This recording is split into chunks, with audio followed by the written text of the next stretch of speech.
Well, Pacelli and Boomer, they grizzled and gray, talking about Star Wars from back in the day. Got a talk show called Geeky Geezers, it's true, spinning old tales about the stuff that went through. From Atari to Trek, they know every line. Geeky Geezers, man, they feeling just fine. Late Savvy's got a lightsaber, swings it with pride. Boomer's got a game but plays it deep in the night. They're ranting about He-Man and old X-Men too. On Geeky Geezers, they're the nerdiest crew. Talking Transformers, toys that twist and they turn. Singing blues for the geek life, their hearts still burn. Oh, Geeky Geezers, they're living the dream. Talking comics and movies, they're busting the scenes. From Battlestar reruns to D&D lore, they're preaching the gospel of geek evermore. Pacelli and Boomer, they'll never grow old. Geeky Geezers with hearts made of gold. They're sitting in the studio, mics turned up loud, reminiscing about Super Friends, feeling so proud. Pacelli loves Spider-Man, Boomer's for Hulk. They argue about Star Trek with passion and both. From Betamax tapes to their old deep 20s, Geeky Geezers where the nostalgia flows. They got fans in the chat, from the young to the old, tuning in to hear stories that never get cold. Talking Ghostbusters, proton packs, toys in the box, and Saturday mornings with cartoons that rocks. Pacelli and Boomer, they're keeping it real. Geeky Geezers with that old school feel. Oh, Geeky Geezers, they're living the dream. Talking comics and movies, they're busting the scenes. From Battlestar reruns to D&D lore, they're preaching the gospel of geek evermore. Pacelli and Boomer, they'll never grow old. Geeky Geezers with hearts made of gold. They're singing the blues for the games that they play, for the VHS tapes and the arcades that pray. But the spirits are young, though their hair's turning white. Geeky Geezers keep the nerd fire alight, so tune in each week to the Geeky Geezers show, where Pacelli and Boomer let the good times flow. From X-Files to X-Men, they're dropping the news, singing praises of geek life with them old blues. Pacelli and Boomer, forever they'll be. Geeky Geezers living wild and free.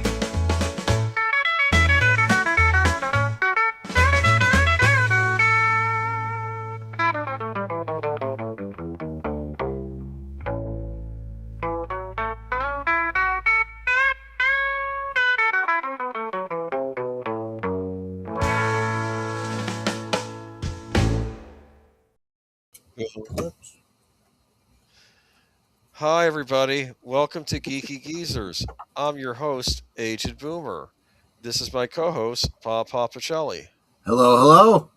And this is my other co-host, Netter of Netter's Network. Good evening. Otherwise known as the Geezette. Good evening, yes. Welcome, everybody, to the not Valentine's Day, day after Valentine's Day. By the way, how was Saturday the 14th, the movie? It was funny, although the ending was just beyond weird. I actually honestly got to the point where I wasn't understanding it. It felt like we don't know where to go from here, but the whole movie was actually pretty good. And it clocked in at an hour 15, so you can't beat it. I want the cleaning monster. Yeah, exactly right. It was a monster that cleaned your house.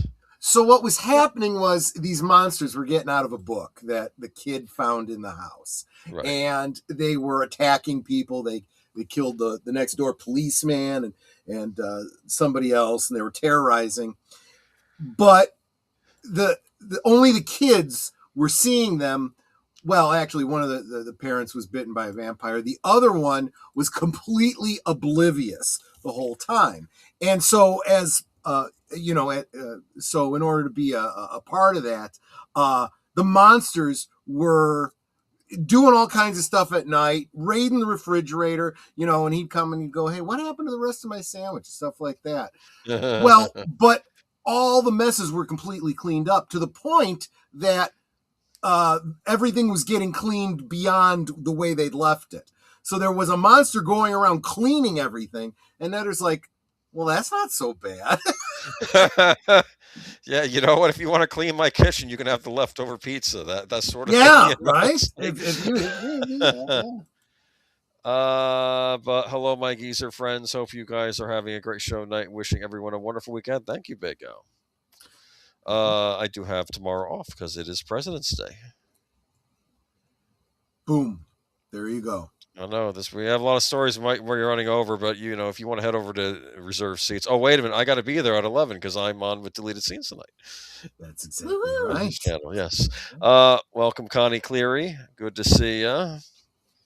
And let me see here. Storyman Jack, welcome. Howdy, friends. Okay. Well, welcome, Storyman Jack. And let's see who else is here. Oh, Tired Midnight Blogger, welcome. JPRPH1, welcome. Dpensec, welcome. Did I miss anybody here? Netters Network, welcome. Okay. Let's see here. Real White Nation Gaming Clips, welcome. And Susan Eckstein. Yeah. Oh, okay. Yes, thank you. And welcome here, number 13. Let's get these things used. Fedora Mumbler logo. Okay. Yeah. So here we are. No worries. Take your time. I'm here for the full show. Just relax. We're going to end on time. I'm just messing with you.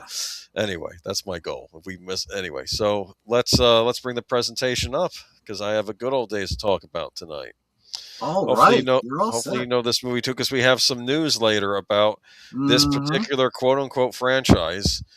Hollywood, not everything in your back catalog is a franchise with 6 seasons of movie and spin-off series. It just isn't. Sometimes a movie is just a movie. It's a one and done, and you don't have to keep pulling things out. You could just create something new, since it's what the writers want to do anyway, because they don't follow these. Let's move on. I'll get to that later. Moving on to The Burbs. Oh my gosh. How do you make a series out of this? This is absolutely ridiculous. It's a 90-minute movie. Let's race and gender swap while we're at it too. Well, yeah, I mean, nothing against Keke Palmer. I do like her, but it doesn't look like it's following the movie at all from the sound of it. So what are you doing? It's the name. It's the name. They want the name. It's the name, and they own it, and they can do what they want with it. And we don't have to. We're going to make our own version of. No, you're not. You're just stealing a name and a concept. It's a creepy house on a suburban block. I'm sorry, you didn't have to call it The Burbs. It could have been its own thing. It's like, come on. What is it? This is a man of, what does that say there? He's a man of peace in a savage land. A comedy about a nice guy who was pushed too far. That's not what this is about, but that's okay. Yeah.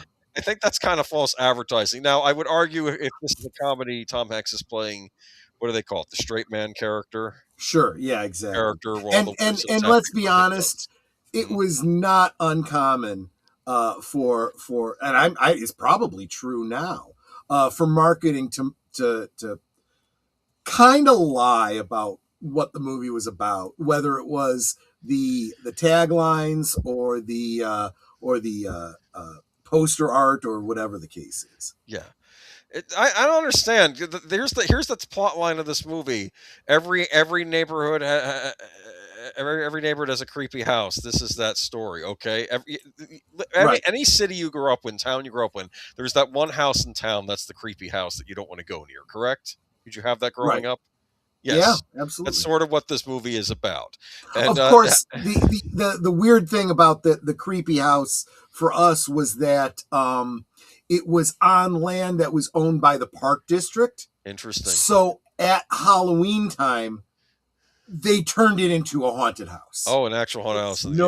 Yes. And see, for me, the creepy house on the block, I used to go up to the door and ask the owner if they wanted me to help them with their grocery shopping every week. Yeah. Because she was just a nice lady that had a bunch of cats and was just a little weird, but I would stop by her house because it was like halfway between my house and the grocery store. And I'd ask her, it's like, do you need me to get anything from the store? I'm going that way. And, and sometimes she'd have me buy some cat food. Sometimes she'd have me buy something else. Usually it was cat food. Yep. And I'd get it. I'd bring it to her and head home. She's just a nice lady. Yep. Okay, that's fine. And like I said, and this movie sort of plays with that maybe the real weirdos in the neighborhood aren't the weird neighbors. It's us, the ones who are peeking at them and stuff like that. Right. That's fair. But this is the plot of The Burbs. This had, in my opinion, one of the greatest intros of any movie, because you start out with the Universal Studios logo, right, with the globe circling Earth. And then suddenly the Universal logo goes away, but the globe is still there, and it circles around until it hits North America. And then you do a zoom in, and you're going through the atmosphere. You're going all the way down until you actually go to an aerial shot until it gets to ground level of this neighborhood. I remember Mhm. being a kid thinking, how did they do that? That's what I was Right. thinking. And you, of course, you take the VHS tape, that's what we had at the time, and you would put it on the slow-mo. And I think as you went to this level, okay, they probably used some modeling and then they did a smooth transition to the actual place. But they probably tried to Mhm. get the model as exact as they could, and then they kind of smoothed it. It was a very cool intro. Not something I would expect from an 80s comedy, though. But Right. yeah, so you've seen this movie, haven't you? Oh, absolutely. Okay. I don't remember it very well, but yeah, It holds up. And let me just get the director. I believe it was Joe Dante, correct? If memory serves if it me. wasn't, it should have been. It was Joe Dante. Yes, Joe Dante. Very much has a horror vibe. Jerry Goldsmith did the score. We did watch this on Soundtracks of Birdman. I don't know that he was a fan of the movie, but he had the soundtrack. But this is Tom Hanks, and he plays what is it, Mark? Sorry, no, he plays. Sorry, not Mark. Ray Peterson in this movie, and he hears all this noise coming from the basement, like a transistor going off, right? And he goes over to investigate, and as soon as he steps one foot onto the property, the wind starts blowing at him, and like the leaves start circling around him, and he's it's like a warning, don't go there, right? Yeah. And then of course we get to the morning, so he's on summer vacation. That's when this movie is taking place. These are the different people of the neighborhood. There we have look at that, we have a teenage at this point, Corey Feldman, Yeah. Yeah. Yeah. kind of playing the burnout neighbor who's his parents left on vacation, leaving him stuck to paint the house while they're gone. So Of he's course. goofing off. Um, and let me see, and then you have Bruce Dern as the neighbor's last name's Mark. Yeah, he's Mark Rumsfeld, and he's like a war veteran, probably Vietnam War, and he's I guess he's retired, but he's angry because the neighbor dog always poops on his lawn because he's trying to do that, and there's a scene in it where he goes, that piece of scumbark and rat of yours has just taken his last stump of my lawn. He does it again. I'm going to go over there and staple his eyes shut. And then as soon as he says that, you see in the window the dog run up to the window and starts barking back at him, and he's like, "I'll do it right now." And it's like, and his wife is trying to talk him down. And there's Art. That's Tom Hanks's neighbor, Ray's neighbor, and they're all suspicious about these neighbors called the Klopeks that moved in Hmm. next door. Look at that. You see very suspicious looks in this movie. They're wondering what's going on. Except Corey Feldman, who's using all this for entertainment because he thinks it's funny. Let me see here, though. That's the neighbor with the dog. And if Always I'm poops not on his mistaken, lawn. that glove that he was wearing there that makes him super strong, and then he can punch out interdimensional demons, right? Very funny, man. No, there's nothing supernatural in this movie. There's enough sinister stuff in here. But of course, actually, I don't know, though. There's always talk in this movie about how they're just thinking these neighbors are Satanists or something, right? They're like, Right. they're looking up books on black masses and mutilations and things, and they're like, there's a scene in the movie where there's a wonderful scene where Ray is like, no, they're normal, leave them alone. They just like to keep to themselves. But of course, then stuff happens during the movie that keeps making him increasingly suspicious. Like, yeah. By the way, yeah, there's one scene in it where one of the guys finally comes out of the house, to get the mail, and Hmm. Art is telling Ray, go over and why don't you say hi to him? It says, well, he's busy. He's not busy. Go say hi to him. He's your neighbor. Well, he's your neighbor too. Yeah, but I live one over. You're right next door. And they arguing, and then he goes back in the house, and then he starts saying, "You look like a chicken in front of your son." And then like, okay, screw it. And then they all both went up there, and they both rang the doorbell. Well, first he knocks on the door, right? And then as soon as he knocks on the door, the address is 966, and then the nine kind of flips over to six, Flips so and now it's swivels, six yeah. six six on the thing, and then Right. I think they keep knocking on the door, and then like I think something falls, and a bee's nest, a bee encroachment inside the house starts attacking. They get attacked by bees, and it's like this, like bad stuff just keeps happening to them in this movie. But Yeah, I don't know. The actor to the left, I forget his name. He reminds me of a John Candy style actor. Like I almost feel this part might have even been written for John Candy the way it was. Oh yeah, I Yeah, get it. Sure, sure. yeah, because he's always talking about wanting to eat food and stuff. And of course, this is a scene in the movie where the three of them are kind of spying as that young man comes out of the house and he drives the car from the garage to the end of the driveway, lifts out this huge garbage bag, like he's carrying it like there's a lot of stuff in there, and they sticks it in the can. It's too big for the can, and then he starts whacking the bag with a stick until it finally goes down, and then he puts the can over, and then Ray is like, I've never seen that before. I've never seen someone drive a bag of garbage down to the driveway and then whack the hell out of it with a stick. I've never seen that before. And you're thinking maybe there's a body in there, right? And it's Yep. I don't know. I don't know. But anyway, I don't know. It was a fun movie. That's when they One find a. Go ahead. I was just looking at the IMDb, and yeah, not only is this Joe Dante, but the Joe Dante standby Dick Miller does appear in the movie as well as in the role of the garbage man. That's right. He is in this. Mhm. Yes, and I Yeah. hate to say this. I think Robert Picardo is the other garbage man in it too. Yes, he is. I'd rather not Yes, talk too much I, about I him. understand. Yeah. Harry Gibson, of course. Anyone who remembers, well, just about anything from the 70s that was funny, he was in. Is he the one that plays one of the neighbors? Doctor. He plays Dr. Klopek. The Yeah. doctor, the doctor, as they say, Mhm. yes. And of course, this is a scene where the dog was digging up near the edge of his fence, and it digs up this, and it's a femur. And he says, "Well, Yeah. so what? It's a femur. A femur is a human thigh bone, Ray." Yeah. Like where did? I don't know. It's just a lot of fun. There's Ruben. That's another one of the Klopeks. The Carrie Fisher plays Ray's wife in this, and she's like, Yep. "Look, you guys are acting like schoolboys. You're ridiculous. Just go over there. Let's introduce ourselves, and we'll just put all this to bed." And they have a nice little dinner. Of course, there's still suspicion. They think that their neighbor, the guy with the dog, disappeared, and they're thinking that maybe the Klopeks had something to do with it. And I don't know. It's just a lot of fun. There's Carrie Fisher right there. See, Yep. nice sundress. I don't know. I enjoy this movie a lot. I remember renting it from the video store right before I think I started the 7th grade. I remember that. This was back in '89. And it kind of felt like, in many respects, like one of the last childhood summers I fondly remember, because then you start middle school and everything kind of sucks. So Yeah. I just remember renting this movie, and I rented it toward the end of the summer. And I think, guys, it's one of the few VHS tapes I rented where I actually watched the thing twice after I had it out. I liked it that much. I was like, wow, Mhm. this is really cool. I have since got the Shout Factory Blu-ray of it, the special edition they put out. So it's just a classic Joe Dante movie. There's a lot of nice little touches, like when Ray increasingly becomes paranoid, he turns on the TV to get his mind off of things, right? And of course, he turns on, and first thing he sees is the human sacrifice from the movie Race with the Devil. He sees that scene, he changes the channel. Then it's The Exorcist. It's Linda Blair spitting up at the priest, the pea soup. Oh gosh, yeah. Changes the channel again, and it's Leatherface from Texas Chainsaw Massacre 2. It's busting through the radio station. It's like he's saying, like he's just trying to calm down. But yeah. Yeah. And well, that's it though. Yeah, they decide that when the Klopeks go out for day, they're going to go investigate inside the house. And there's a wonderful line in this movie that I never understood before until I watched it this time around.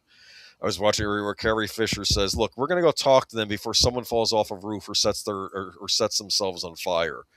And I'm thinking, she's read the script, because that's what happens later in the movie. Someone falls off a roof and a house gets blown up. I don't think it completely Yeah. set on fire, but they get some smoke damage. Okay, and just it's a lot of fun. I recommend rewatching it. Actually, it's just a great classic '80s comedy with kind of a dark sense of humor to it. I guess I might call it a horror comedy, but anyway. I also watched Romance of the Stone last night. Did you remember that movie? I do remember that one. You Yeah. probably could have covered that, but oh well. Anyway, that's it for good old days tonight. Netta, have you ever seen The Burbs? Yeah. Okay. I also remember it being rather disturbing. Yeah. It's disturbing, but what I find interesting is you go through the whole movie and you realize that all this stuff he's getting angry about, you could argue it's all circumstantial, and the Klopeks are just, I mean, they're a little out of sorts because I guess they're from some Eastern European country that's never explained, or Germany or someplace like that. And it's like, I don't know. Anyway, it was an interesting movie, but it's like I live in the burbs every day. There are always weird people around. yes, but I'm just saying back then, I don't know. It's like in the 80s, you had this image of the Leave It. In fact, that probably was the actual Leave It to Beaver Street in that movie because they always filmed on the Universal backlot, Right. the suburban neighborhood. And I think that was shot on, in fact, yeah, I think they even said they had to stop, the tours might be scheduled during filming. I think that was happening during the production, so they had to be careful. And that was and I think that was just the old classic Universal backlot neighborhood that they used in several movies. In fact, did they use that in Poltergeist, if I recall? Is that the same neighborhood they used in Poltergeist? I'm not sure, actually. It's actually pretty smart if you're making movies and TV shows, if you just build yourself a neighborhood just to shoot on that you can control on your lot, right? With fake houses and exactly. whatnot, right? Exactly. All right. Yeah, I don't know. So unfortunately, we have some sad news tonight. I guess we could have done a Dawson's Creek retrospective, but here we are. James Van Der Beek, passed away, age 48. Charismatic actor who starred in as the sensitive. Mm-hmm. No, I was just going to say I had heard, almost a year ago, I think, we mentioned that he was fighting cancer, and then he just kind of went quiet and went quietly, I guess. Yeah, it's sad. I think we did do a story about him not doing too well, but last thing I'd seen him on regularly was CSI Cyber. That was the CSI spin-off show that was about them dealing with cyber criminals. Do you understand? It only lasted 2 seasons. Patricia Arquette was actually the lead on that show. But yeah, James Van Der Beek, the charismatic actor who starred as the sensitive and insecure Dawson Leary in the WB teen melodrama Dawson's Creek, lost his battle with colorectal cancer on Wednesday. He was 48. Our beloved James Van Der Beek passed peacefully this morning. His wife, Kimberly Van Der Beek, said in a statement, he met his final days with courage, faith, and grace. There is much to share regarding his wishes, love for humanity, and the sacredness of time. Those days will come. For now, we ask for peaceful privacy as we grieve our loving husband, father, son, brother, and friend. Father of 6 kids, Van Der Beek announced in November 2024 that he had been privately dealing with this diagnosis. It was stage 3 since August 2023. During 2 summer hiatuses from his hit series, Van Der Beek starred as principal Texas high school quarterback Jonathan Moxon in the Brian Robbins Helm Varsity Blues. Do you remember that? Yeah, I do. Yes. And as the hedonistic Sean Bateman in Brady Easton Ellis's adaptation of The Rules of Attraction, written and directed by Roger Avery. It's funny, Roger Avery was on Joe Rogan recently talking about current Star Trek. His words were kind. Anyway, back to Van Der Beek, though. The Good Nature Connecticut which probably would put him at odds with most of the people that have ever appeared in Star Trek, with the exception of maybe William Shatner. Yes, I guess so. The Good Nature Connecticut native also played versions of himself in 2001's Jay and Silent Bob Strike Back and 2019 Jay and Silent Bob Reboot, and for 2 seasons of the 2012 ABC sitcom Don't Trust the B something. Should I say biatch in Apartment 23? Okay, where he had... I mean, it's your dream. You can say whatever you want. You know? He had the self-assurance to portray an actor in decline. It's funny how James Van Der Beek would actually play as himself. And the idea was in Jay and Silent Bob Strikes Back was that the comic book versions of those characters, of course, were Bluntman and Chronic. And they were doing a movie version where they cast James Van Der Beek and Jason Mewes as those characters. And, of course, they were going there to stop the movie or something from being made. It was kind of an in-joke about Hollywood gets adaptations wrong of comic books back then. Back when we were allowed to say, people just understood that. Yeah. Van Der Beek had been directed by Edward Albee on a New York stage and had played a bully in the coming-of-age film Angus, 1995, when he was hired as a Steven Spielberg wannabe on Dawson's Creek, created by Kevin Williamson for Columbia TriStar Television. He was 20, portraying a 15-year-old. Set in the fictional town of Cape Side, Massachusetts, the show premiered as a mid-season replacement on January 20th, 1998, and ran for 6 seasons. The first 4 are set in Cape Side High, freshmen through seniors.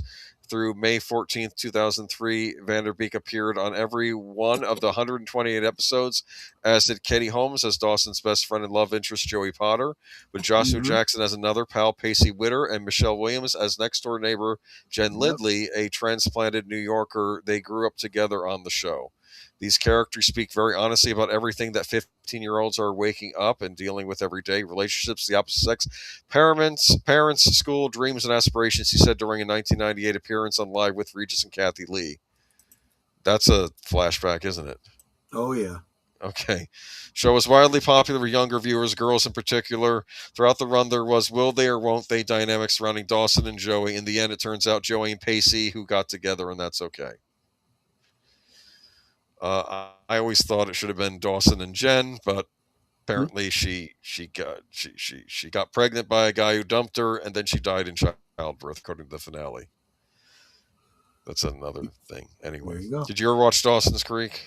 I did. Not super avidly, but yeah, I did watch it. I finally had to give up. I was hoping there was a thing introduced in season 2 that I thought would have spiced up the show. Like, I think it was going to be, was it Jen's, like a potential Jen's half sister that was a femme fatale foil for Dawson or something, and I think that was going on in season 2, and then they just dropped it, and I was like, oh, well, this could have gotten interesting, but oh well. But look, rest in peace, James Vanderbeek. I do feel terrible for him and his family, and we do have another story connected to this. You and I often talk about how we always think these Hollywood actors are rich and wealthy, right? Well, not necessarily, right? One James thing that I've Vanderbeek, pointed out best is friends lost. Yeah, go ahead. one of the things that I've pointed out many times is that the job that actors do and why they're oftentimes going on strike is because they don't have the kinds of employment law in place that the average 9 to 5 type worker has. So they don't get like mandatory health care and I mean, there are certain things their unions have agreed to. Otherwise, the whole industry is going to shut down. But for the most part, they are considered to be contractors, independent contractors, and they've got to have their own insurance or plan or whatever. And some are better than others. And if you are, moderately wealthy, you have a decent amount of money from years of working and celebrity appearances and stuff like that, and you have a catastrophic illness, you can go through your savings, like nothing, Yeah. And it's awful to hear this, because of course he's got a family he left behind too, 6 kids. I mean, this is just terrible. But apparently his friends launched a GoFundMe to financially support his wife and kids after the actor died Wednesday, 48. He'd been diagnosed with colorectal cancer in 2023, which a fundraiser that put significant financial strain on the family. By Wednesday evening, donations crossed the 1 million mark. And I know I often attack Hollywood celebrities and actors and people in Hollywood, but a lot of them did come through and help donate to this fund. So I will tip my hat to that. Even Spielberg, he gave 25,000. So that's, I mean, that's a good thing. So yeah.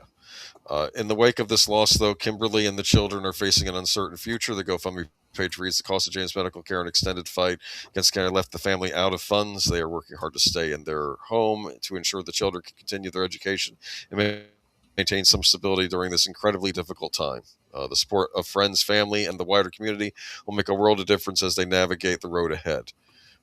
Page also explains that all donations will be used to cover essential living expenses, pay bills, and support children's education.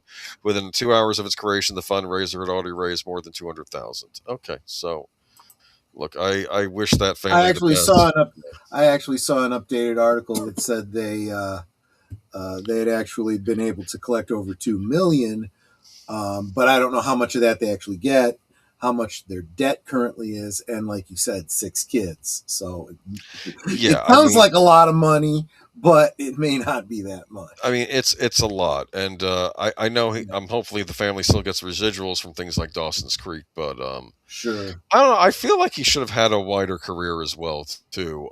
He did all right, but yeah, like I said, I did watch him on CSI Cyber, which was kind of interesting. It was one of the few shows that portrayed an adult having a family in sport, but he still liked to play video games in his spare time, and it wasn't considered weird or nerdy. They just let him do it on shows, so I thought that was Right. interesting. Of course, that got canceled after 2 seasons, and then CSI went on its hiatus until we got Vegas, and now that's been canceled. So, oh well. I miss CSI. What can I tell you? Yeah. Okay. Moving on, though. Rest in peace, Dawson Leary, aka James Vanderbeek. Oh, went too far. It's an anniversary. Yep. Exciting. Okay. I guess. I mean, it's your thing, not so much mine. Yeah, it is my thing because there was a. This is the one with the wall chicken, right? Yes, we'll get into that. Pennsylvania, yeah, yes. wall chicken. Okay. Anyways, yes, I remember being a young boomer, quote unquote, on Christmas morning of 1989. We get a Nintendo Entertainment System, and I got a game with it. It was picked out for me, and it was called Castlevania 2: Simon's Quest. And that started my love of Castlevania, the series, the game series at least. And apparently Konami is paying attention. They have some stuff planned for its anniversary. Konami is celebrating the 40th anniversary of Castlevania series this year, and the celebration officially beginning today with the announcement of, we'll wait for that. Now, on the series anniversary page, the Castlevania production team has shared a special message confirming the doors of Castlevania have opened once more. It goes on to mention just how the beginning of numerous new products around Castlevania in the anniversary year. Here's the 40th anniversary message in full.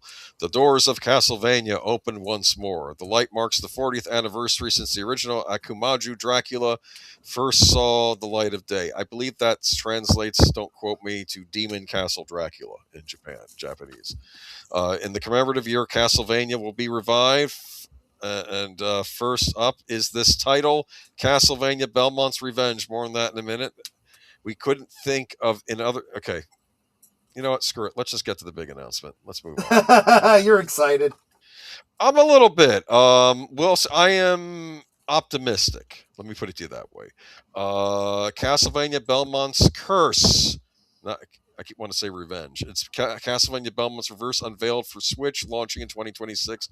Also coming to PlayStation 5 and Xbox Series console, and probably Steam as well.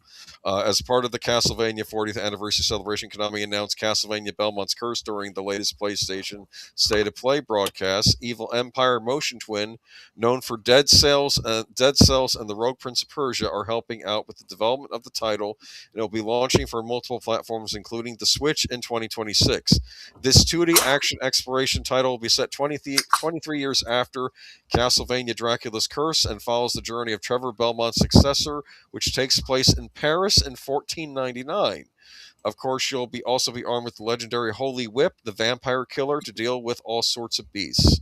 Here are some more details via the official PlayStation blog about the game's weapons and abilities, as well as the new art style. Weapons and abilities, that's right. The series' iconic whip returns and is more important than ever. Crack your whip to move around freely like a trapeze artist and master its mechanics to get creative and pounce on your prey like a wolf in fast-paced combat.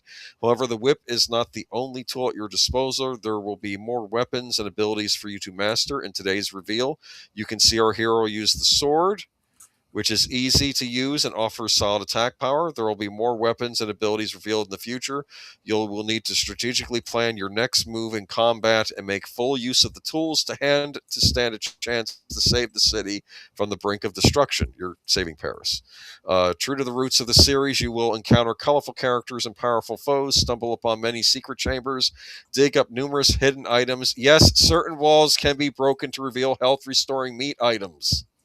It actually, in fact, they just made it look like a roast chicken in this game. I saw it in the preview. And whip your way through challenging areas. As example, did you spot the familiar zombie enemy in the trailer? They appear early in the game, and while they move slowly, making them easy to defeat, they can become troublesome in large numbers. In some other Konami news today, the company announced its anniversary celebration for Castlevania were just beginning, and also revealed a second Metal Gear Solid Master Collection for the Switch and Switch 2. So yeah, Konami had a lot of announcements recently. Castlevania spawned a million things. And this new game is coming out. Now, they're really keeping it under wraps. Who are you playing as? Because the trailer shows the King of France, someone from the King of France saying, we're sending a letter to you, Trevor Belmont. We need your help in our hour of need, basically, because we think that Castlevania, basically the castle of Count Dracula, is now orbiting Paris, which is interesting. So, but it looks like you're playing as a young woman, and I'm wondering, is this Trevor Belmont's daughter? Is this someone else? People were commenting how she looks a lot like Sonia Belmont, which was a Castlevania character that was decided a while back to not be canonical. But maybe this is their way of trying to bring her back in a different form. So I don't know. I'm very curious and optimistic about this. I was a big fan of the Igavania games. Iga, of course, left Konami to work on his own stuff, so I think maybe handing it to the Dead Cells people might be the best bet we have. Dead Cells was an indie game, and a while back, Konami allowed them to make an expansion for it that was based around Castlevania. They must have liked what they did enough that they're now giving them the reins to make a new Castlevania game. And it's even coming out for the Nintendo Switch, and I do own a Nintendo Switch, so as long as it runs well in it, I might be picking this up. So there we go. How about yourself?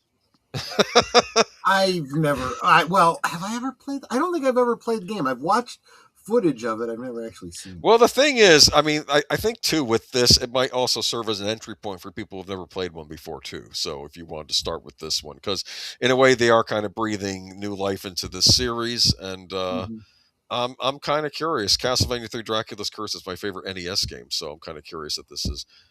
What are my thoughts on the Netflix Castlevania series? Geek Flag, man, don't get me started. It's okay. I know it has its fans. I went on a rant a couple years ago, especially when they did the latest season, where they really did play fast and loose with the lore. I wish the games, the animated series, would stick closer to the lore, and I hope that whoever's in charge of this game sticks close to the lore. I'm going to keep my fingers crossed that they are. I want to fight Dracula. He's the big baddie. Have him back. Okay, I know he's not always the villain and everything, but yeah. So I don't know. Fingers crossed. I think this will be good. But I'll wait and see how reviews come out. Oddly enough, there was no Switch 2 version announced, which people thought was puzzling. Why is this coming out on Switch 1 and not Switch 2? I'm not complaining because I don't plan on getting a Switch 2, and I'd rather just get it on something I own, because otherwise I can't play it. I can go out and buy the PlayStation 5 copy, but I don't have a PlayStation 5, so it's like, all right, as long as they don't go the way of Lords of don't bring up Lords of Shadow. That's another screw up. Oh, no. I wouldn't touch Lords of Shadow, and I know there were people who defended it when it came out. Castlevania Lords of Shadow, that was the other reboot they did of this series, and I'm not a fan. No, this looks like to be a full-on continuation of the original series. It looks like it takes place after Castlevania 3. It's set 23 years later after Castlevania 3. I assume Trevor Belmont is the middle age. I wonder if you'll get to play as him and this character in the game. Maybe he'll be like an unlockable and you can go through the game again as him, because this character looks to be very fast, whereas typically in these Castlevania games, the male Belmonts move rather slowly. It's all that muscle they have on them, It makes you move slowly, right? So maybe they'll give you another chance to play as Trevor Belmont. But fingers crossed. I like I said, I'm optimistic. This looks promising. So yeah, vampires. Yes, It's funny how even though Dracula's the main baddie in this game, a lot of the foes you fight in these games tend not to be vampires. You fight Medusa. You fight Frankenstein monster, you fight mummies, you fight you fight all sorts of things in these games. Anyway, and it's going to have wall chicken, so y'all should be happy, right? So anyway. All right, but let's say you want to get a PS5 to play this game on. You have some options now, and if you live in England. Oh boy. Because why own a console when you can lease it? Sony-led program. Well, because there's going to come a time when you can't own anything. Just saying. Sony-led program offers PS5 rentals in the United Kingdom across 12, 24, or 36-month leases. Play has no limits, except if you're trying to buy a console. Amidst the dire wastelands of the tech industry, Sony has decided that enjoying its PlayStation 5 console should remain its top priority. Even if you can't pay for one outright, the company will now lease it to you every month with recurring payments thanks to a local collaboration with Raylo in the United Kingdom called Flex. Raylo is a tech subscription service in the UK that allows customers to lease all sorts of stuff, including TVs, phones, appliances, and consoles. This is a nightmare. This is a dystopia. Yeah. PS5s are already available on Raylo's site, but this new program in partnership with PlayStation Direct makes the process even more accessible. In fact, even this offer has been active since at least March 2025, so the company is simply re-advertising here. Instead of buying from third-party vendors or retailers like Amazon, you can buy PlayStation hardware directly from Sony via its online store. Every item sold here is authentic and official, adding another layer of legitimacy to the purchase. But you're not purchasing. Nope. Raylo's leasing partnership is limited to PlayStation UK. Oh, trust me, they're testing it out here. Yeah.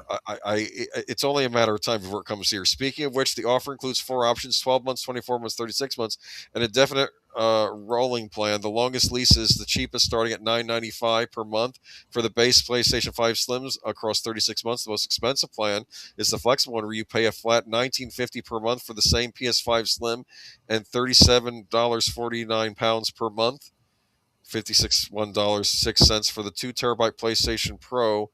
Prices vary with hardware. I have a question how this leasing works, because I've never actually leased a vehicle. If you pay the amount that the console is worth, do they just let you keep the console? That's if you are doing Rent-A-Center.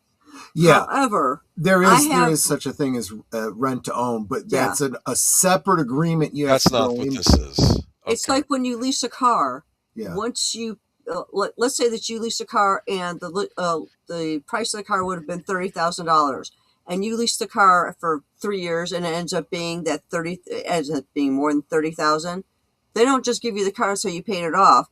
They then tell you, okay, now if you want to own the car, you have to pay this much more. Right. It's now depreciated to this value. So if you want to buy it, you can buy it for this. But the way it's supposed to work with a lease, okay, put a pin in that, okay? The way it's supposed to work with a car is if you lease a car, you lease it for a year, maybe 2, and then you go, you know what? I want the newest model.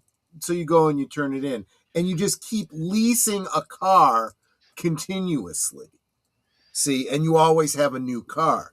And that's fine if you don't ever want to own the car, if you just, have to have the newest hotness all the time. That would be great for computers, right? If you could get a new computer every, 2 years, yes. 3 years, whatever. But with consoles, I don't see them coming out often enough for that to have value.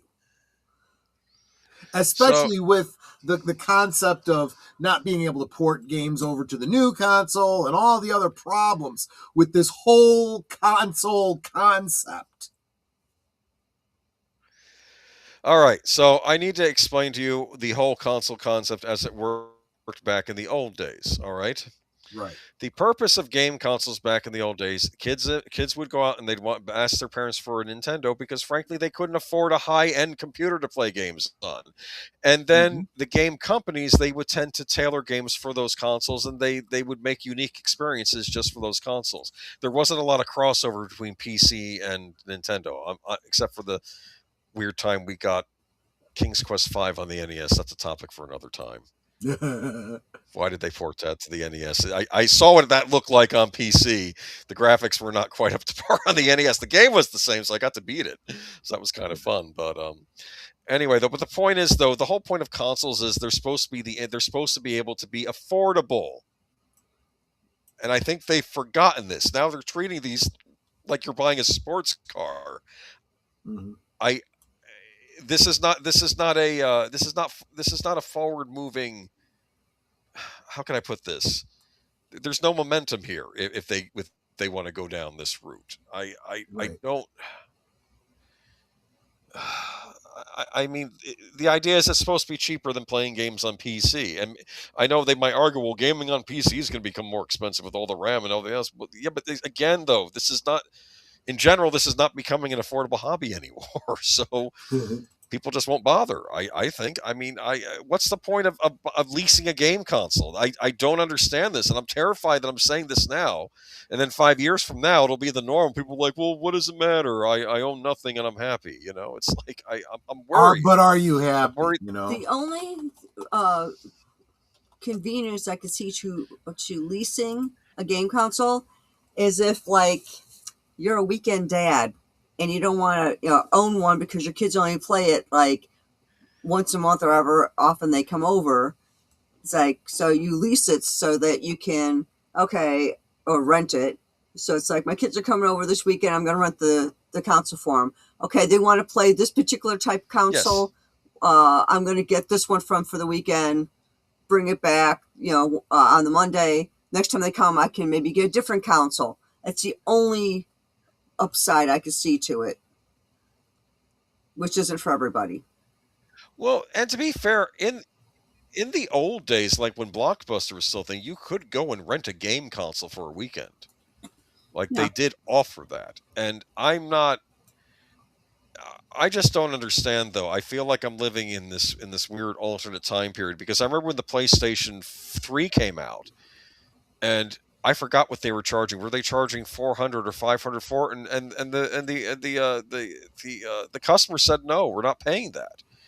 And Sony suffered for a number of years, and then they redesigned it and called it the PlayStation 3 Slim, and then they were able to sell for $299.99, and then people started buying them. And I even bought one because I wanted to play that Batman Arkham Asylum game, but I was not going to pay $500 for a console, or even that. I'm like, there's certain, and I know we have inflation, but still, this is just getting prohibitively expensive, to the point now where the solution is to lease. And no, I think everything's just becoming too expensive these days. But this is a want, not a need. So pick up playing cards. I don't know. According to my kids, I was a bad mom because I wouldn't buy them the newest and latest consoles for gameplay. Oh, it's like, dude, you're gonna play this for a couple of months, maybe. You're gonna get bored with it, and then this thing that I spent all this money on is just gonna sit here gathering dust. No, I'm not buying one. So it's like, apparently I was a bad mom because I wouldn't buy them this. I was watching. They say that to you? Okay, oh yeah. I'm sorry. It's like, how come you're not? Our friends have this and that. It's like, I don't have $500-600 or however much it costs to just blow on a game or a gaming console that you're going to be bored with in a couple of months. I mean, they showed it with because we had an. Well, I have a question though. Didn't they? Why did they just get a part-time job or something and just save up for it on their own? Because they were like 14 and 15 at the time. Well, okay. You could still get a job mowing lawns and delivering papers. Maybe you can't do that now, but I know back in the day. I mean, or get a paper. I mean, that's what I did with the Super Nintendo. I was not expecting my parents to get me one because they got us the NES that was shared, and then they got me a TurboGrafx 16, and I'm like, I can't ask them to get on their console, even if it's as a birthday present. So I scrimped and saved my allowance money, and I did save up for one. It took me a few months, but I got there. And I was able to buy it because you learn responsibility. You learn that I have to. Exactly. These things aren't cheap. I remember. And like I said, sometimes I got burned on the things I would save up my allowance for. I'll go into that with the. In fact, we'll go into this if we have Michael back on, how we got things as children. We could talk about that. Remember renting a Sega because we all had the SNES. Well, that's the thing. I was lucky because my older brother had a Genesis and I got a Super Nintendo because we weren't going to buy the same console as the other person, and that we would just play each other's games. So that's why I know both of those consoles pretty well. Had all sorts of fun with the godson bawling about his PlayStation in the woods. Then we could teach him fishing. Well, okay, I don't know what that means. That's kind of funny though. Anyway, though, do you think this is going to become a thing, leasing game consoles, though, that people are going to go for this? I think this might be a test bed. They're going to see how this goes. Can people just say no? Go ahead. Sorry. Well, I don't know. Can they? I mean, I question whether people can say no. It's like heroin addicts when it comes to some of this stuff. These people lining up to pay twice as much as they did previously for just a handful of these consoles, on Black Friday or whatever. It's like, you people are idiots, honestly. It actually got better when they did online. That's how I got my Nintendo Switch. I got it during a Black Friday sale, which, of course, that was a funny experience. Did I ever tell you this experience? Best Buy, Nintendo Switch on sale that comes with Mario Kart for $2.99, right? You get it with the Mario Kart bundle.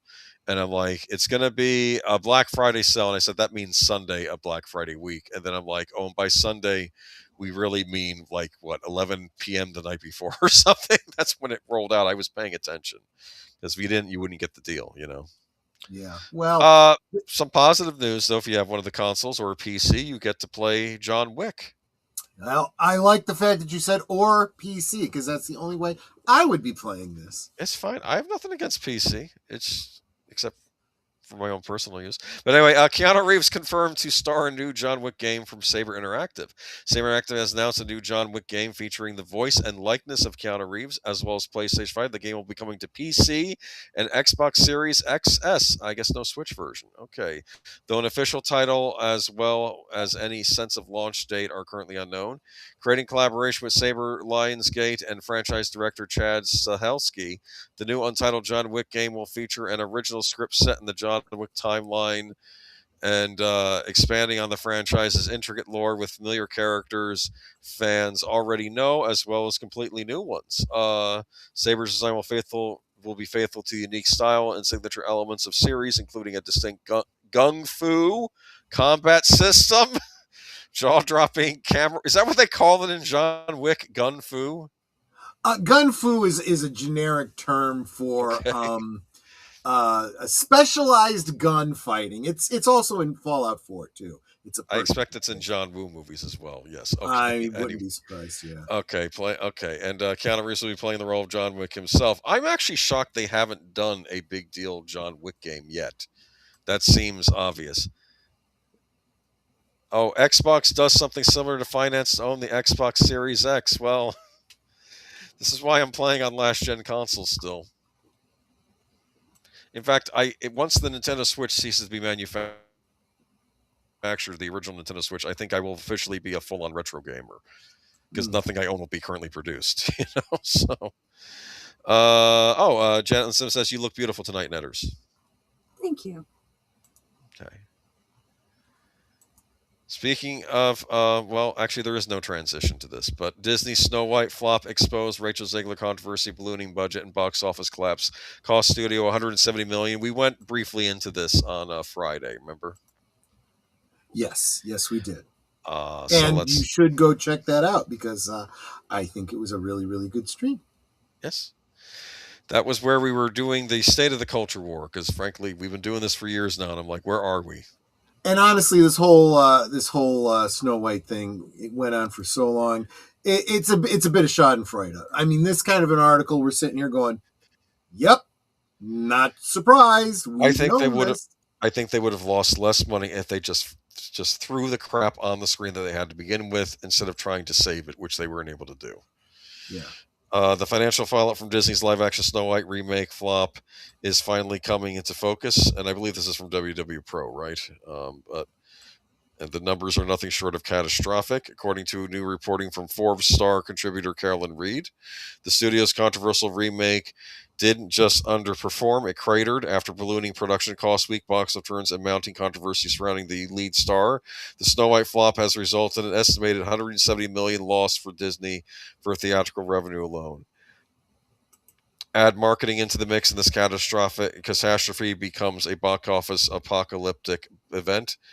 And when you start digging into how it happened, the story gets even worse. Per financial filings tied to the film's United Kingdom production entity, Snow White racked up a staggering $336.5 million production costs, putting it in the same spending tier as major franchise tentpoles like Star Wars and Avengers films. While the newly surfaced filings shocked casual observers, the ballooning costs didn't catch everyone off guard. In fact, Reed highlighted that the industry analyst and YouTube commentator Valiant Renegade had already forecast the film's runaway spending years earlier, year, estimating that Disney's Snow White remake would land near the 300 million mark. As Reed noted, the projection wasn't exaggerated for shock value; it was actually conservative when faced with the actual cost. The final production filings ultimately rounded down to a number strikingly close to the estimate he made a year before year before the film even reached theaters.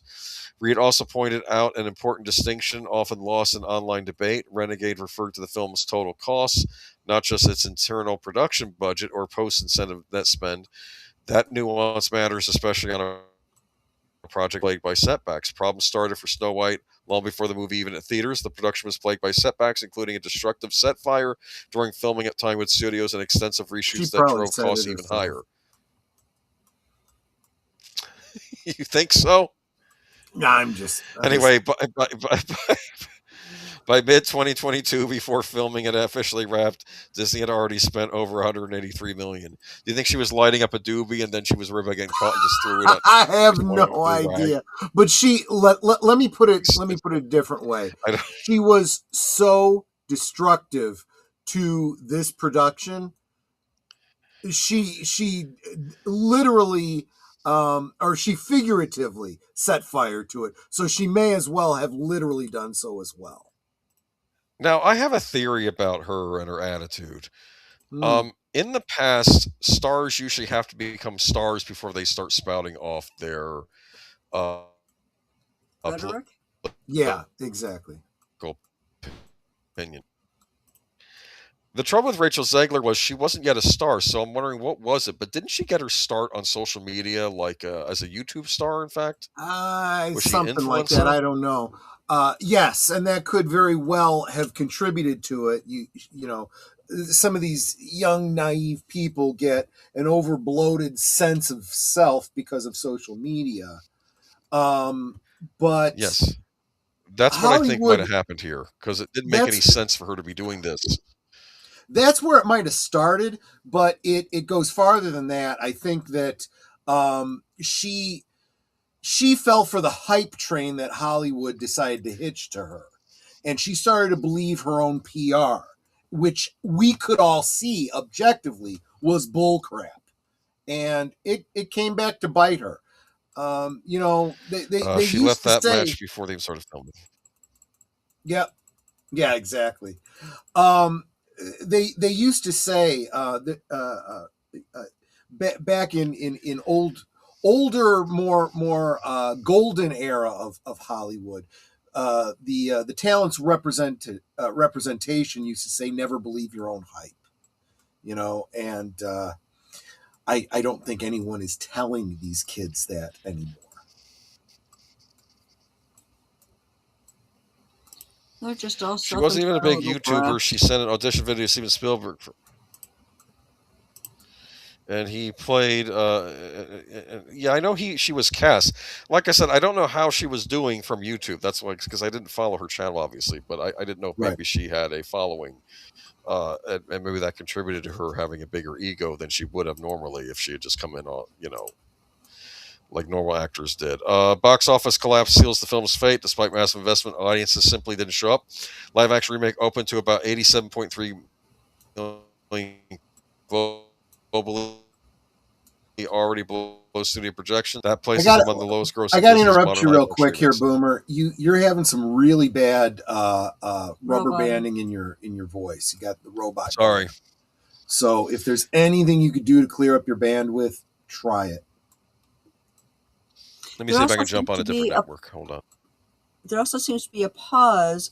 Like I'll say something, and it takes you a while to hear it. Yes. Yeah. So something's Hold on. Not right. Carry on without me. I'll be back in a minute. Okay. I'm going to do a restart. Okay. I'll do a hard restart. Okay. That makes perfect sense. Do you want to continue with this? I'm going to do that. Yes, I will. Thank you. So I just want to take a look at the chat here. Did we say hi to Zootopia earlier? Hi, Zootopia. And Jamie Lynn is back. Welcome. So good to see you.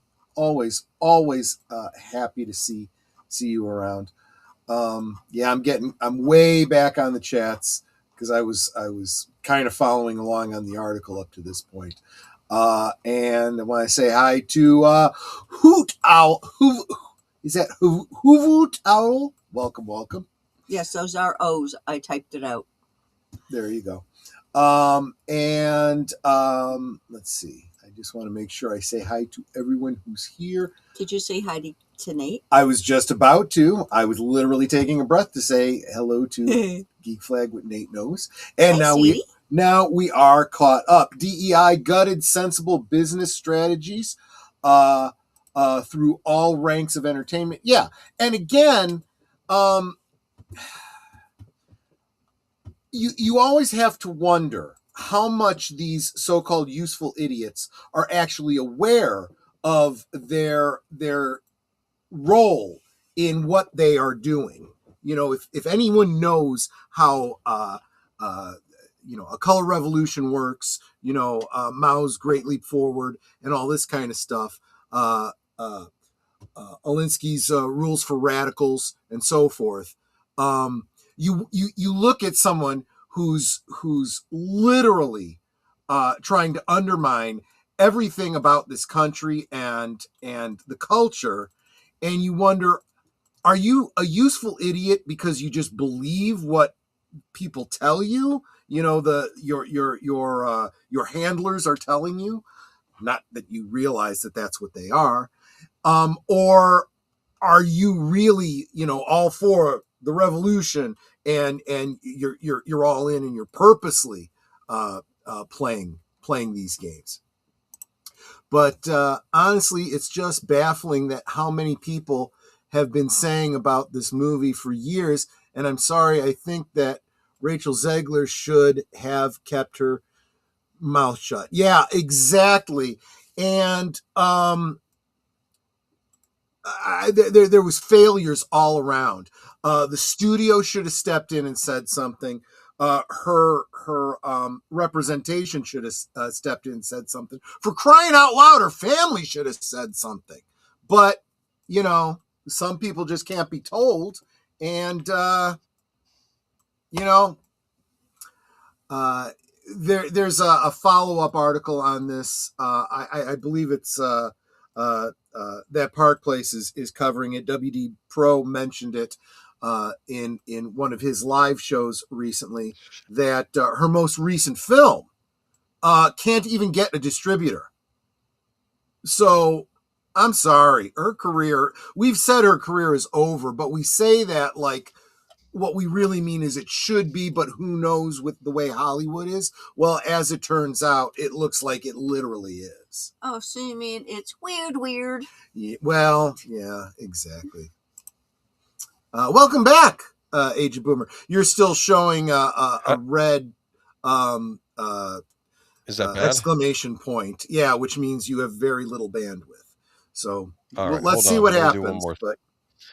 Let me do one more thing. And do you have like somebody like playing games over at your house or streaming high definition TV or something like that?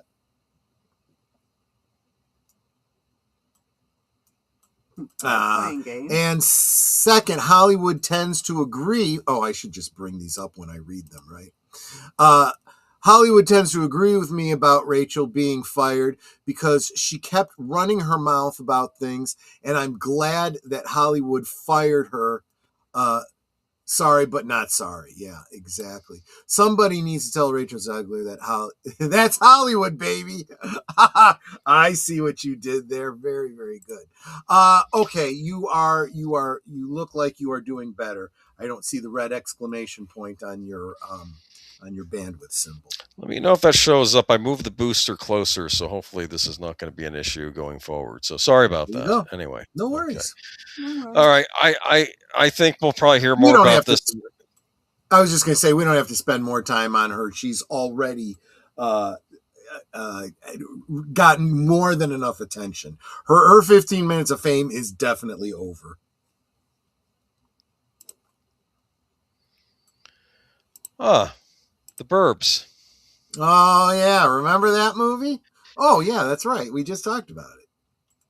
Hold on a second. Let me bring my notes back. But yeah, this is the new Peacock original series, The Burbs. It says Peacock original. Mm-hmm. That is Keke Palmer, I believe that's the actress's name. She was in Akeelah and the Bee, if you recall that movie at all. I do from not. back in the day. Not at all. Mm-mm. It's that she's a spelling bee contestant in Okay. that movie. Was she a Lawrence good Fishburne's her. speller? Yes, but then she's going up against the best spellers in the Oh, I see. country. Apparently, there's a televised event.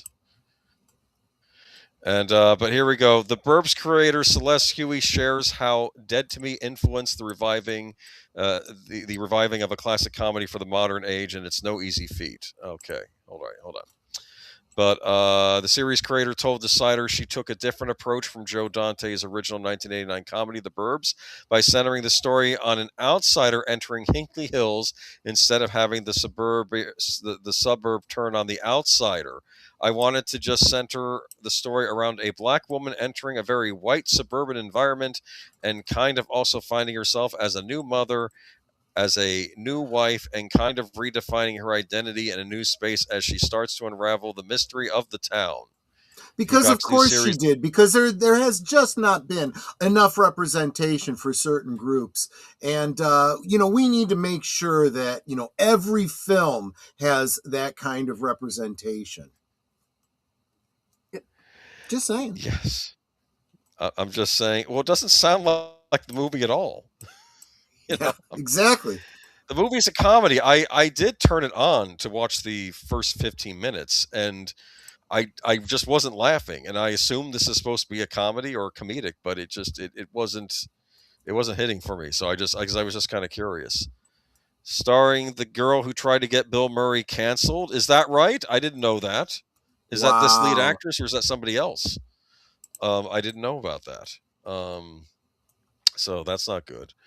But Peacock's new series, The Burbs, spins the murder mystery on its head. Yes. Kiki Palmer also says Samira, a new mom who moves with her husband back into childhood home in Hinkley Hills, where she quickly notices there's something amiss with the house next door. Her suspicion worsens when a creepy neighbor buys it and moves in, bringing a decades-old missing persons case back to light after it was seemingly swept under the rug. This sounds nothing like the movie. That's the only reason I bring it up. And I guess I bring the story up as to why does this exist? Exactly. Well, probably because somebody's watching it, because they've got to support, I don't know, this person's view of representation. I heard a rumor years ago they were going to make a series out of The Burbs. It was going to be an anthology series about a weird suburb and be the weird goings on in every house. That might have been interesting. See, that sounds like it would have actually been cool. Yeah. If you're gonna change a premise, really change it in an interesting way. Yeah. So they're going and making Get Out and slapping The Burbs on it. I guess I don't know. That was that movie about the creepy creepy white. That was the Jordan Peele movie years back. Mm-hmm. I'm not still roboting, am I? No, you're fine. Okay, good. All right. I'm just going to move on. David Boreanaz to star in NBC's Rockford Files reboot. I would encourage everyone to take a look at the thumbnail for tonight's stream. I put up a side by side of David Boreanaz and James Garner, and I was like, I can totally see it. Yeah, I mean, maybe. I mean, again, I have to say though, it's we're dusting off no property and putting a new actor in it, but this might work. Yes. NBC's Rockford Files reboot has found its leading man. David Boreanaz has signed on to star in the pilot as Private Eye James Rockford. He'll take on a role made famous by James Garner in the original Rockford Files, which ran from 1974 to 1980 and continued later with several TV show movies. Boreanaz will also be a producer on the pilot. Okay. Is there a reason to be hopeful smart about on this? His Maybe? part. Pardon me? Did you used to watch this series? I'm curious. Yeah, I did. Mm-hmm. It's definitely one of those. Unfortunately, what I'm about to say is not going to make any sense to a certain younger demographic. But the Rockford Files had one of those theme tunes that you just knew. It was in your head. Heck, even if you didn't watch the show, you probably knew the theme tune. And I'm realizing more and more that concept of the theme tune or the theme song or whatever to TV shows, after like the late 80s, early 90s, they got shorter and shorter to the point that they don't exist. I mean, look at the theme tune from How I Met Your Mother. You know, it's a quick little 2-line stanza and it's done, and then it's right back to the show. And I don't think some shows even have theme tunes. Anyway, I'm getting off on a tangent, but the Rockford Files theme was definitely one of the classics. My favorite was the original Equalizer theme. Remember that? Oh yeah, I do. Future Friday stream TV themes. I'm kidding, of course. Well, I'm saying that now. No, I think that's actually a great idea. Don't be kidding. Yeah. Definitely. All right.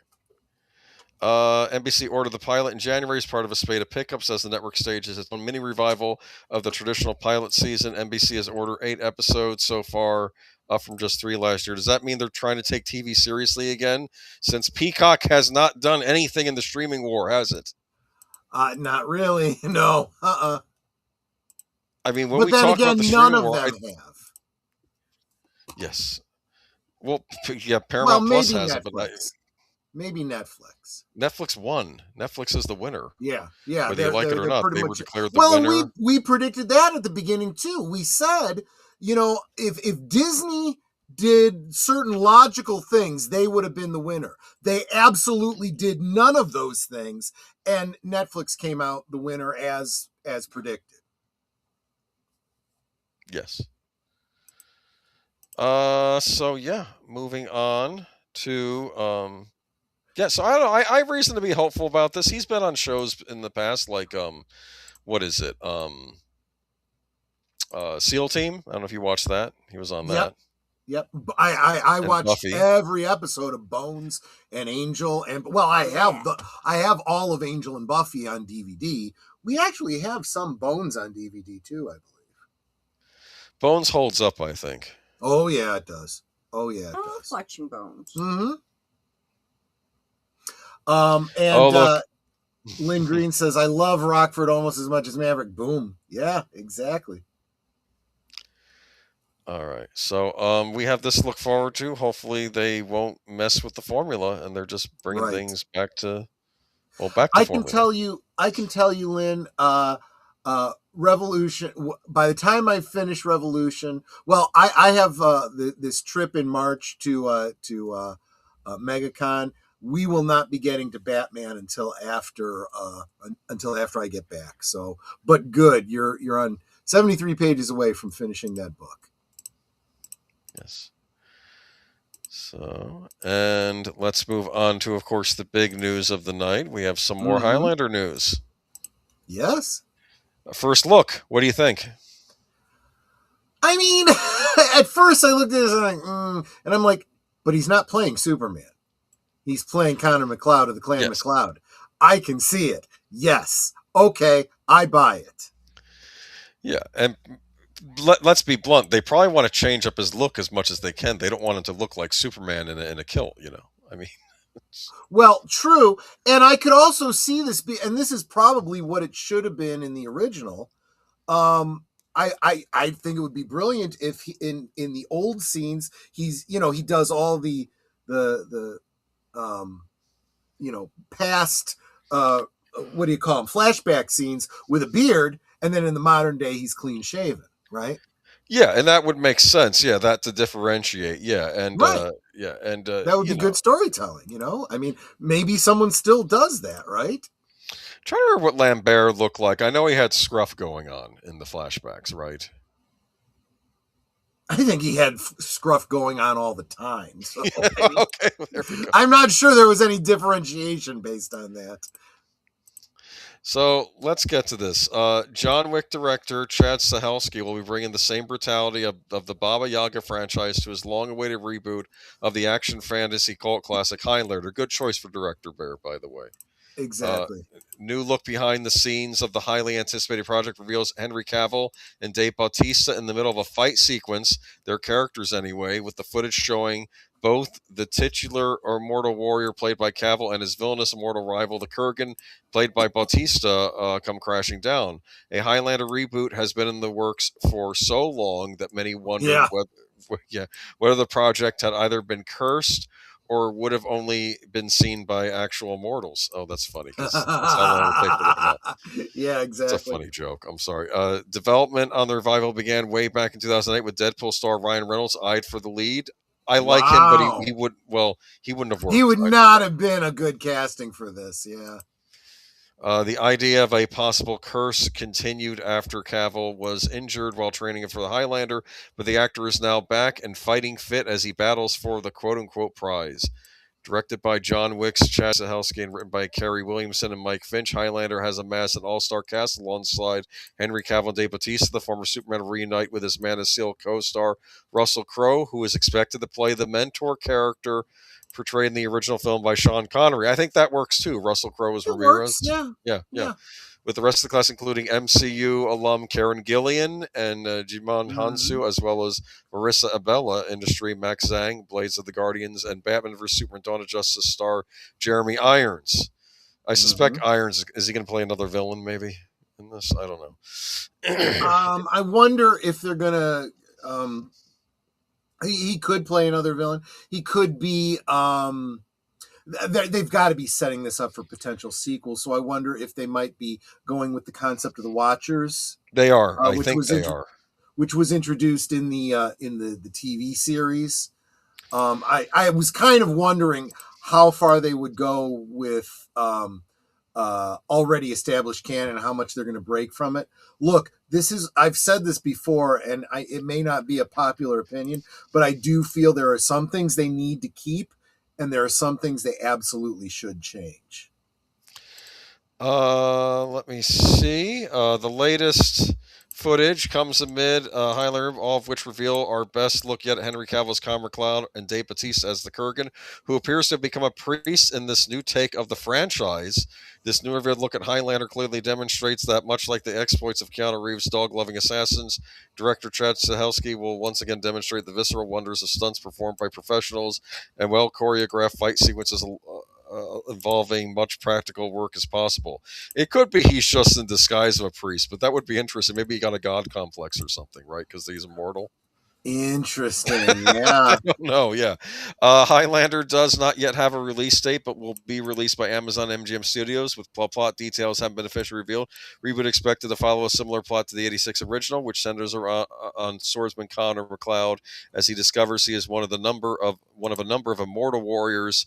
After living somewhat peacefully for several centuries, McLeod settles in New York City and is soon dragged back on the battlefield when his greatest enemy returns to kill him. A leaked synopsis seemingly confirms this, while also hinting that the reboot will add details from Highlander the series. Centuries after his first death on a Scottish battlefield, immortal warrior Connor McLeod lives quietly in the modern world, haunted by loss and the endless cycle of violence among his kind.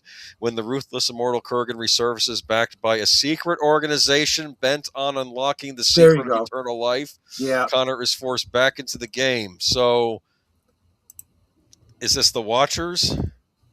Yep. Could they be supporting the Kurgan because they want him to be the last one so they can figure out what the secret of eternal life is or something? They're probably trying to study this stuff. I would, if they're smart about it, they should be more subtle than that. They should say that there's different factions that have different, intentions. Well, I talked last week about the Millennial Group and Millennium. Maybe someday Ramirez will actually be Egyptian. Well, sure. They can get what's his name? The one from what? God, what's his name? I don't know. The Mummy? The guy who played in the Book of Eli. Oh yeah. Who was that actor? Not Denzel Washington. No, that was Denzel Washington. But yeah, he would actually be good too, because all Egyptians were black, right? Right? All Egyptians were black Africans, right? I remembered, and I think this is probably more accurate. I think that what's his name, John Rice Davies was doing a thing on Egypt, and I think he finally broke down and said, "Look, they were probably a multicultural society, whereas you probably had different groups traversing through there." Which Oh no, probably makes sense. Yes. that would absolutely be true. But Yes. just like Rome, I know. they were multicultural, but who was in Who was in charge charge? Yes. was No, I not agree with you there. Yes. multicultural, right? Yes. Yes.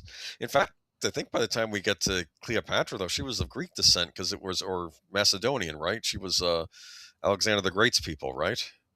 Because I guess they had taken over Egypt at some point, and they were the ones in charge for a bit. But that's very very contentious with the Afrocentrists out there.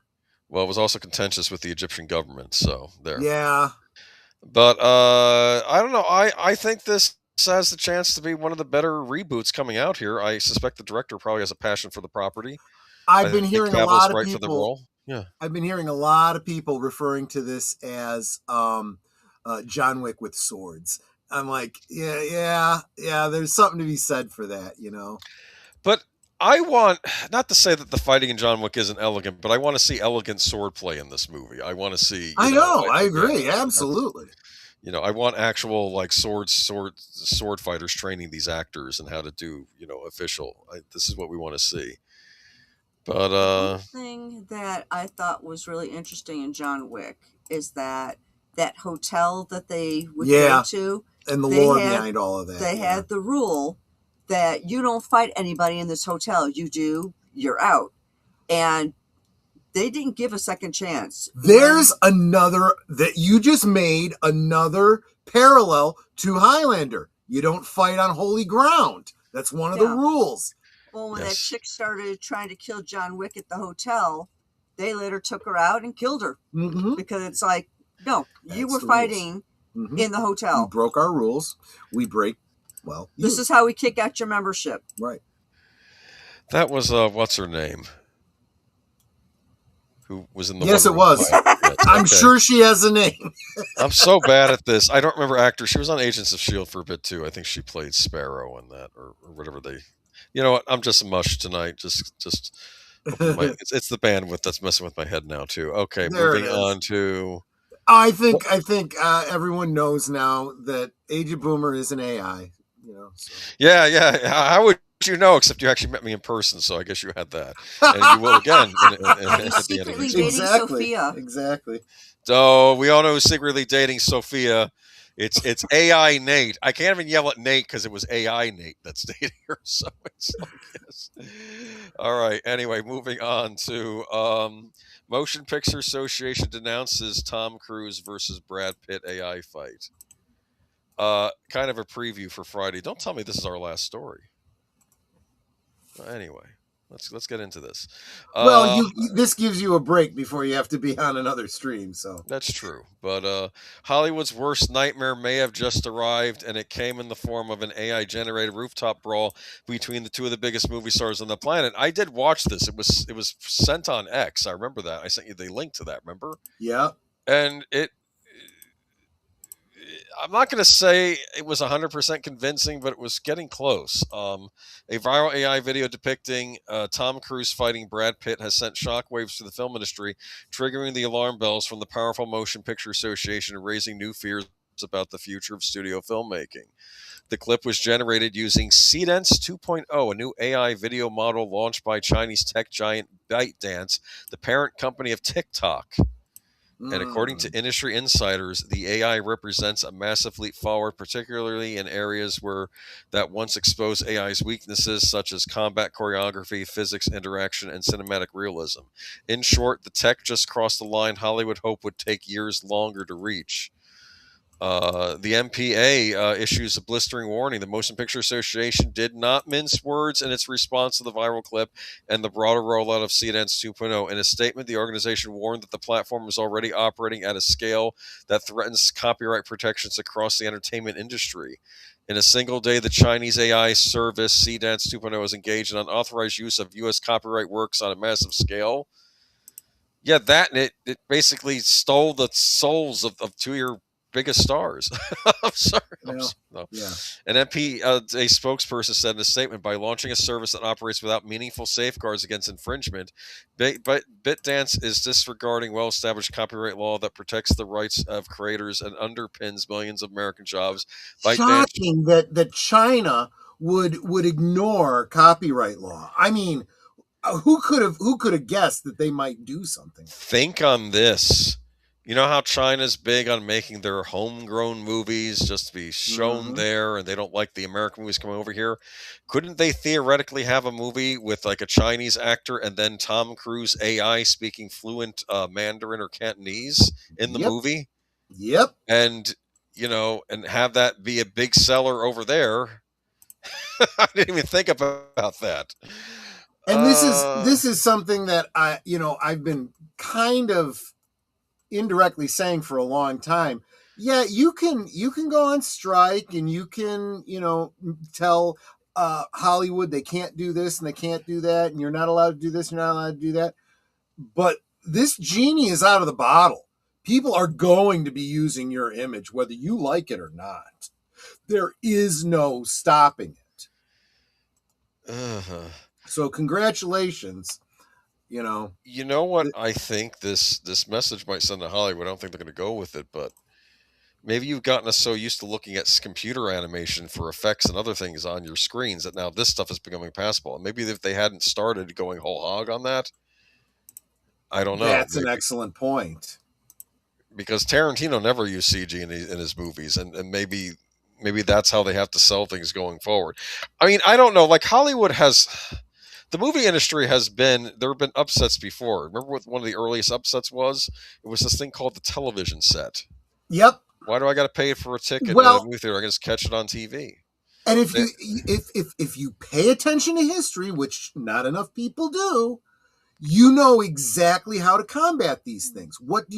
You have to pivot. You've got to, you've got to move with the currents, and every step of the way has been, well, we got to differentiate ourselves now from television. We've got to make it a different experience. It's got to be a different enough thing that people will still want to do it. And it was still seen as, well, there was movies and then there was television, Now that has changed. So they need to up their game, but they're not doing that. They're bringing themselves down. Look, we've got The Mandalorian coming out, and it's literally just 2 hours of a streaming series. Really? Because I thought it was 2 hours of them just on the carriage with the tauntauns in front of them. Like a tauntaun. Yeah, exactly. So stupid, that commercial. I finally watched it, the Super Bowl ad. They're so overconfident with themselves. They think that people are just going to run out to see this. And keep in mind, they're opening this thing up in May. There was two fatal flaws with that commercial. First, that's the kind of commercial you do when you're not trying to build hype for your thing. You already know it's a done deal. That's when it's okay to have, C-3PO and Luke Skywalker show up on the Muppets. I mean, you don't need to do anything else to promote. Everyone's already going to go see the movie. The other thing is, that was a Christmas commercial. It was a parody of Budweiser commercials from the past. So it should have come out 3 months ago. You don't wait for that and put it out, throw it together last minute, for the Super Bowl.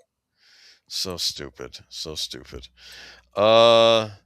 But anyway, this video that we're talking about here, though, was a result of a cinematic action featuring 2 A-list stars generated from a short text prompt that looks largely indistinguishable from studio-produced footage, and that's where the existential fear kicks in. If one creator can generate a convincing action scene today, what happens when they can generate an entire film tomorrow? Yep. They said that concern was echoed publicly by Deadpool writer Rhett Reese, who reacted to the clip with blunt pessimism about the future of the industry. I hate to say it, he said on X sharing the video, it's likely over for us. I'll tell you. Well, fine. Just give up.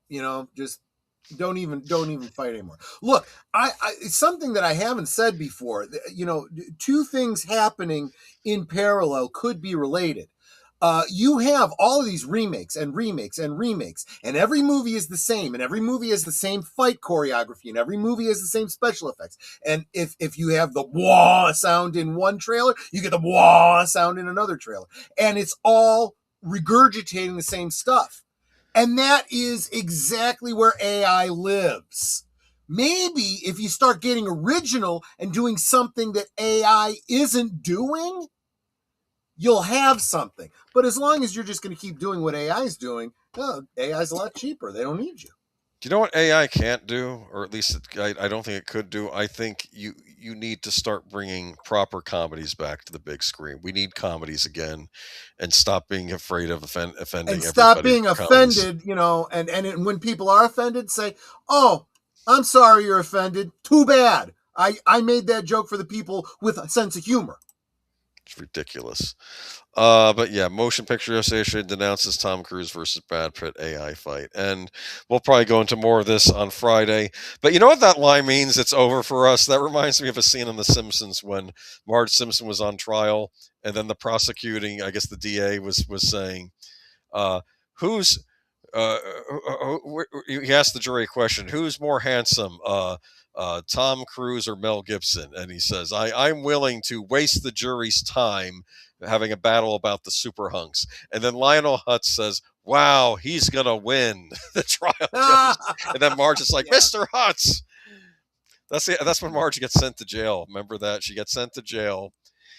And then everything in Springfield sort of falls apart because I guess Marge's influence in the town, the little things she did, Right. like made like they couldn't afford to get a statue of Abraham Lincoln because the squares she made for the bake sale, the marshmallow squares she made for the bake sale weren't made, so they could only afford a statue of Jimmy Carter. And then the town rioted. That's where the joke comes from. He's history's greatest. Yeah, that's from that episode. Yeah, and that was all because Marge was in yeah. jail and couldn't make the marshmallow squares for the bake off. It was just bake sale. It was a funny episode. Reminds me how much I miss Phil Hartman. He was always the voice of the lawyer, Lionel Hutz. Right. Yeah. But for companies like, but I know that this is where WW Pro and I maybe part ranks, but you might be more on his side here. Whereas if independent creators gain the ability to generate full-scale lightsaber duels, space battles, or cinematic character performances at home, the barrier separating fan productions from studio content could collapse overnight. As for companies like Disney, which tightly guard franchises like Star Wars, the prospect is deeply unsettling, because once audiences can get blockbuster quality spectacle from decentralized creators, the monopoly on visual storytelling disappears. Well, you know what doesn't disappear? Quality writing. And that's been part of the problem with Hollywood the past few years. We don't get quality writing. And I'll go even further. They've got a lot of freaking nerve being, concerned that AI is going to steal their lightsaber choreography when they're literally stealing lightsaber choreography from fan films. That were probably, because the fans make the best stuff, as you say, but. Yeah, exactly. They're literally doing it themselves. So, wow, if we don't give a crap that AI is doing it to you, you deserve it. Say what you want about George Lucas, but I had a feeling instead of stealing the lightsaber choreography, he might have ended up wanting to adapt. He probably would have hired the people that made the fan film for Lucasfilm. Right. Exactly. And said, look, we like what you've done. This was the brilliance. I mean, there's a lot of brilliance about George Lucas. And I'm critical of George Lucas, so am I, but he does some things right, yes. But he was great about the whole fan film thing. He would reach out and say, look, you can't make money off it. You can't do this. You can't do that. And then Lucasfilm starts this whole fan film award thing, and really worked with the fans on stuff like that. That did not continue under Disney. Not at all. They use choreography, maybe not for the Acolyte. But no, the Star Wars prequels, say what you, even if you didn't like them, the lightsaber choreography, those fight scenes was brilliant. They went all out with those fight scenes. They really did. Yeah. Reality studios must face the Cruise versus Pitt AI fight. Looks like a novelty clip on the surface, but inside Hollywood, it's been treated as a warning shot. The viral set of clips serve as a proof of concept demonstration that the filmmaking power once reserved for billion-dollar studios is rapidly becoming democratized. Like I said, it's about writing. Just good writing, hire good writers, and that'll be the big test, because that's the one thing you can't really replicate with AI, I think. You could probably replicate modern writing with AI, no problem. Yeah. I don't know though. But like I said, well, we're going to get into this Friday. We're going to have a bunch of AI stories. Well, possibly. I may have a special. Oh, that's right. guest I this forgot you Friday. mentioned. I'm sorry. Yeah. My apologies. Go ahead. So I may have a special guest this Friday, so we may be changing up what the topic is going to be this Friday. I'll let you know probably within the next 24 to 48 hours, for sure. But yeah, if not, then the following week we're going to be giving you our update on AI. Yeah. Right. We had talked about this immediately. Sorry, it slipped my mind. But yeah, Mhm. it'll be a great stream though if we get this guest though. So like I said, but Mhm. we will be. Mhm. I'm sure there'll be more talk about this. There'll be updates on this in the weeks to come. Because if you think this is the last clip made using this thing, you're Oh, out. no. No. And here's the other very, very important thing.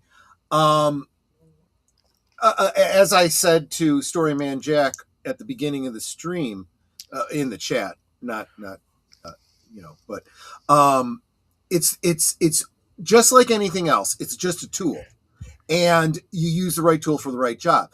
And unfortunately, some of these so-called creatives tend to overuse tools.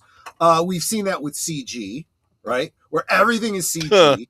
But the best stuff is an excellent combination of CG and AI, right?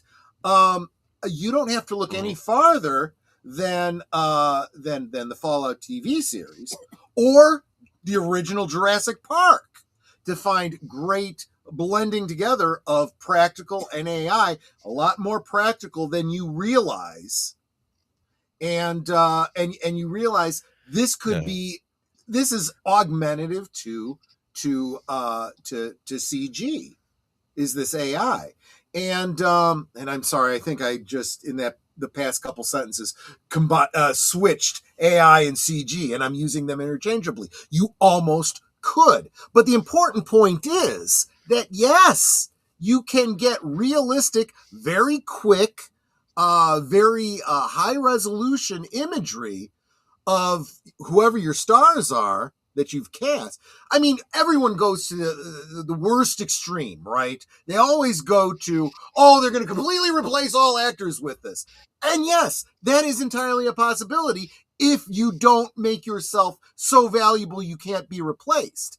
But in the shorter term, this is a movie making tool that can and should be used. You should not completely vilify it, right? That's all I'm getting. Yes. At, so, all right, I'll Please take a leave breath. James I'll calm Vanderbeek down. alone. Yeah, exactly. Some of these creators are tools, says Lynn Green. That's kind of funny. Well, yeah, I was thinking that as I was saying it, actually. But yeah, Lynn Green and I do kind of tend to be simpatico on a lot of topics, yes. Geek Flag, no one's saying this. Hold on. Go in there. He's saying it's a tool and you use it well, all right? Yeah. You're saying that the And in fact, he's done some things to help me out with my channel. And his knowledge of it is way better than mine. He does some things that are just great, and I'm able to take some of his stuff and even bump it up a little bit more with editing and so forth.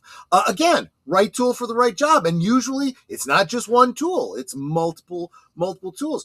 I was talking to Boomer behind the scenes about a clip that's going around from the Neverending Story. Someone used AI to alter the scene of Atreyu trying to pull the, what was his name, Swiftwind or whatever, the horse in the that tragic scene.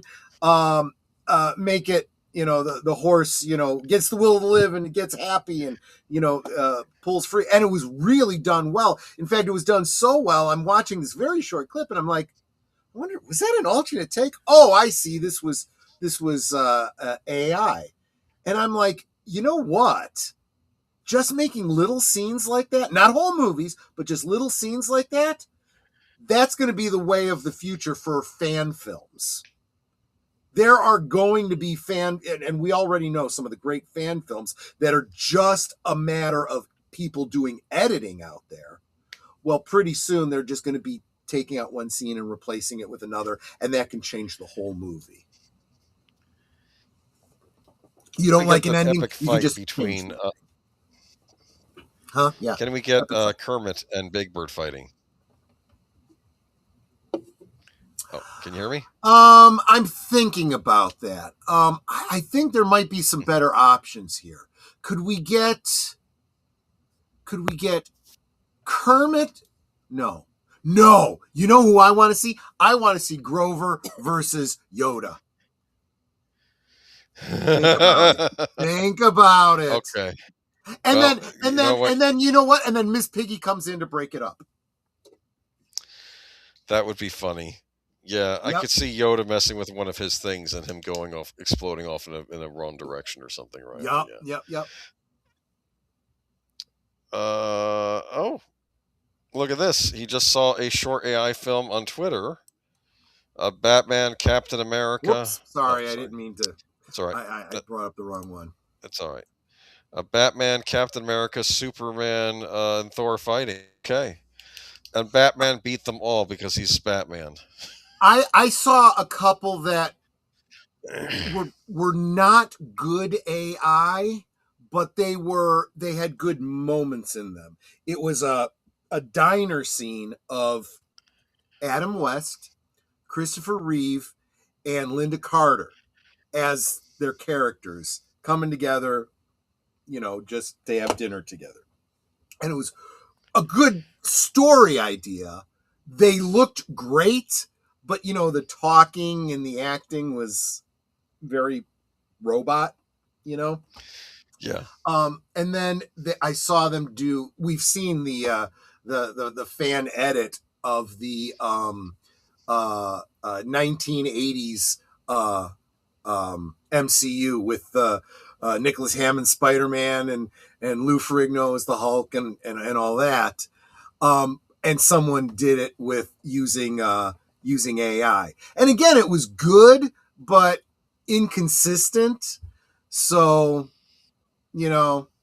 I think fans are really doing some great stuff out there. In fact, was it you that sent it to me? Somebody tagged me on X just before we went live.